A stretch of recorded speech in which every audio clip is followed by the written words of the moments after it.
ಜೋಳ ನಮ್ಮ ಆರೋಗ್ಯಕ್ಕೆ ಎಷ್ಟು ಒಳ್ಳೆಯದು ಅಂತ ನಮಗೆಲ್ಲರಿಗೂ ಗೊತ್ತೇ ಇದೆ. ಅದಕ್ಕೋಸ್ಕರ ನಾನಿಲ್ಲಿ ಜೋಳದ ಹಿಟ್ಟನ್ನು ಬಳಸ್ಕೊಂಡು ಒಂದು ಸೂಪರ್ ಆಗಿರುವಂಥ ಹಾಗೆ ಇನ್ಸ್ಟಂಟ್ ಆಗಿ ಮಾಡುವಂತಹ ಒಂದು ಬ್ರೇಕ್ಫಾಸ್ಟ್ ರೆಸಿಪಿನ ನಿಮ್ಮೊಂದಿಗೆ ಶೇರ್ ಮಾಡ್ಕೋತಾ ಇದ್ದೀನಿ. ಅದೇ ಜೋಳದ ಹಿಟ್ಟಿನ ಪಡ್ಡು. ಇದು ಮಾಡೋದಕ್ಕೆ ತುಂಬ ಸುಲಭ, ಹಾಗೆ ತಿನ್ನೋದಕ್ಕೆ ರುಚಿಯಾಗಿರುತ್ತೆ. ಆರೋಗ್ಯಕ್ಕಂತೂ ತುಂಬಾ ಒಳ್ಳೆಯದು. ಖಂಡಿತ ಈ ರೆಸಿಪಿನ ಒಂದ್ಸಲ ಟ್ರೈ ಮಾಡಿ ನೋಡಿ.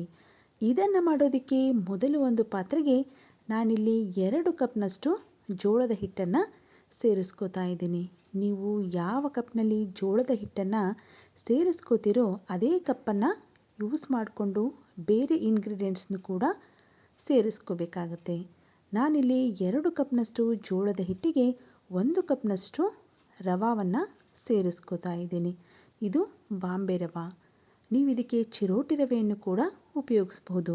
ಹಾಗೆ ಇದಕ್ಕೆ 4 ಟೇಬಲ್ ಸ್ಪೂನಷ್ಟು ಮೊಸರನ್ನು ಸೇರಿಸ್ಕೋಬೇಕು. 1 ಕಪ್ ಜೋಳದ ಹಿಟ್ಟಿಗೆ 2 ಟೇಬಲ್ ಸ್ಪೂನಷ್ಟು ಮೊಸರಿನಂತೆ ನಾನಿಲ್ಲಿ ಸೇರಿಸ್ಕೋತಾ ಇದ್ದೀನಿ. ನೀವು ಜೋಳದ ಹಿಟ್ಟನ್ನು ಜಾಸ್ತಿ ಉಪಯೋಗಿಸಿದರೆ ನೀವು ಮೊಸರನ್ನು ಜಾಸ್ತಿನೇ ಸೇರಿಸ್ಕೋಬೇಕಾಗತ್ತೆ. ನಂತರ ಇದಕ್ಕೆ ರುಚಿಗೆ ತಕ್ಕಷ್ಟು ಉಪ್ಪನ್ನು ಸೇರಿಸ್ಕೋತಾ ಇದ್ದೀನಿ. ಹಾಗೆ 1 ಟೇಬಲ್ ಸ್ಪೂನಷ್ಟು ಸಕ್ಕರೆ ಪುಡಿಯನ್ನು ಕೂಡ ಸೇರಿಸ್ಕೋತಾ ಇದ್ದೀನಿ.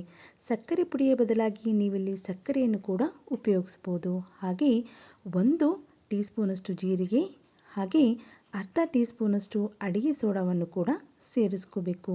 ನಂತರ ಇದಕ್ಕೆ ಮೊದಲಿಗೆ 2 ಕಪ್ನಷ್ಟು ನೀರನ್ನು ಸೇರಿಸ್ಕೋತಾ ಇದ್ದೀನಿ. ಇವೆಲ್ಲವನ್ನು ಸೇರಿಸ್ಕೊಂಡು ನಾವು ಗಂಟಿಲ್ಲದಂತೆ ಚೆನ್ನಾಗಿ ಮಿಕ್ಸ್ ಮಾಡ್ಕೋಬೇಕಾಗತ್ತೆ. ಸಕ್ಕರೆಯನ್ನು ಸೇರಿಸೋದ್ರಿಂದ ಇದರ ಕಲರ್ ತುಂಬಾ ಚೆನ್ನಾಗಿ ಬರುತ್ತೆ. ನಾನಿಲ್ಲಿ 2 ಕಪ್ ನೀರಿನ ನಂತರ ಮತ್ತೆ ಇನ್ನೊಂದು ಕಪ್ ನೀರನ್ನು ಕೂಡ ಸೇರಿಸ್ಕೋತಾ ಇದ್ದೀನಿ. ಈ ರೀತಿಯಾಗಿ ಸ್ವಲ್ಪ ಸ್ವಲ್ಪವೇ ನೀರನ್ನು ಸೇರಿಸ್ಕೊಂಡು ಅದರ ಹದವನ್ನು ಚೆಕ್ ಮಾಡ್ತಾ ನಾವು ನೀರನ್ನು ಸೇರಿಸ್ಕೋಬೇಕಾಗುತ್ತೆ. ನೀವಿಲ್ಲಿ ನೋಡ್ತಾ ಇರ್ಬೋದು, ಇದರ ಕನ್ಸಿಸ್ಟೆನ್ಸಿ ಇನ್ನೂ ಸ್ವಲ್ಪ ದಪ್ಪನೇ ಇದೆ. ಅದಕ್ಕೋಸ್ಕರ ನಾನಿಲ್ಲಿ ಇನ್ನೂ ಅರ್ಧ ಕಪ್ನಷ್ಟು ನೀರನ್ನು ಸೇರಿಸ್ಕೋತಾ ಇದ್ದೀನಿ. ಈ ರೀತಿಯಾಗಿ ನೀರನ್ನು ಸೇರಿಸ್ಕೊಂಡು ಚೆನ್ನಾಗಿ ನಾವು ಗಂಟಿಲ್ಲದಂತೆ ಕಲಿಸ್ಕೋಬೇಕು. ಇವಾಗ ಸರಿಸುಮಾರು 3.5 ಕಪ್ನಷ್ಟು ನೀರಾಯಿತು. ಇದರ ಹದ ಇನ್ನೂ ಸ್ವಲ್ಪ ಗಟ್ಟಿ ಅಂತಲೇ ಅನ್ನಿಸ್ತಾ ಇತ್ತು. ಅದಕ್ಕೋಸ್ಕರ ನಾನಿಲ್ಲಿ ಇನ್ನೂ ಅರ್ಧ ಕಪ್ನಷ್ಟು ನೀರನ್ನು ಸೇರಿಸ್ಕೊಂಡೆ. ಸೊ ಇವಾಗ ಟೋಟಲ್ ಆಗಿ 2 ಕಪ್ನಷ್ಟು ಜೋಳದ ಹಿಟ್ಟು, 1 ಕಪ್ನಷ್ಟು ರವೆಗೆ 4 ಕಪ್ನಷ್ಟು ನಾನಿಲ್ಲಿ ನೀರನ್ನು ಸೇರಿಸ್ಕೊಂಡಿದ್ದೀನಿ. ನೀವು ಕೂಡ ಇದೇ ರೀತಿಯಾಗಿ ಅದರ ಹದವನ್ನು ಚೆಕ್ ಮಾಡ್ತಾ ನೀರನ್ನು ಸೇರಿಸ್ಕೋಬೇಕಾಗತ್ತೆ. ನಂತರ ಅದನ್ನು 10 ನಿಮಿಷ ನೆನೆಯೋದಕ್ಕೆ ಬಿಡಿ. ಹಿಟ್ಟು ಚೆನ್ನಾಗಿ ನೆನೆಯಬೇಕು. ನಂತರ ಒಂದು ಪಡ್ಡು ಮಾಡುವಂತಹ ಪಾತ್ರೆಗೆ ಈ ರೀತಿಯಾಗಿ ಎಣ್ಣೆಯನ್ನು ಸೇರಿಸ್ಕೊಂಡು ಅದನ್ನು ಎಲ್ಲ ಕಡೆ ನಾವು ಸ್ಪ್ರೆಡ್ ಮಾಡ್ಕೋಬೇಕಾಗತ್ತೆ. ಎಣ್ಣೆಯನ್ನು ಸ್ವಲ್ಪ ಜಾಸ್ತಿನೇ ಹಾಕೋದ್ರಿಂದ ಇದರ ರುಚಿ ತುಂಬಾ ಚೆನ್ನಾಗಿ ಬರುತ್ತೆ. ಈ ರೀತಿಯಾಗಿ ಎಣ್ಣೆಯನ್ನು ಸೇರಿಸ್ಕೊಂಡು ಎಣ್ಣೆ ಬಿಸಿಯಾದ ಮೇಲೆ ನಾವು ಮಾಡಿಟ್ಟುಕೊಂಡಂಥ ಹಿಟ್ಟನ್ನು ಇದಕ್ಕೆ ಸೇರಿಸ್ಕೋಬೇಕಾಗತ್ತೆ.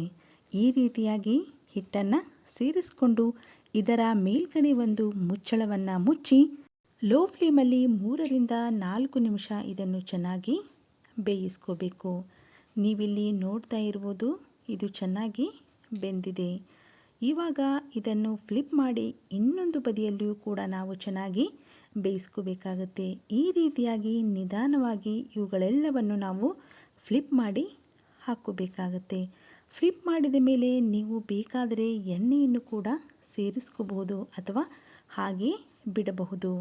ನಮಗೆ ತಕ್ಷಣಕ್ಕೆ ಮಾಡ್ಕೋಬೇಕು ಅಂತ ಅನಿಸಿದರೆ ನೀವು ಕೇವಲ 5 ನಿಮಿಷ ಈ ಹಿಟ್ಟನ್ನು ನೆನೆಯೋದಕ್ಕೆ ಬಿಟ್ಟು ತಕ್ಷಣವೇ ನೀವು ಈ ರೀತಿಯಾಗಿ ಪಡ್ಡನ್ನು ಹಾಕ್ಕೊಂಡ್ಬಿಡಬಹುದು ಅಥವಾ 10 ನಿಮಿಷವಾದರೂ ನೀವು ಬಿಡಬಹುದು.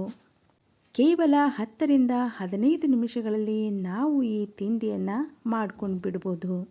ಈ ರೀತಿಯಾಗಿ ಫ್ಲಿಪ್ ಮಾಡಿ ಇನ್ನೊಂದು ಕಡೆ ಕೂಡ ಬೇಯೋದಕ್ಕೆ ಬಿಡಬೇಕಾಗುತ್ತೆ.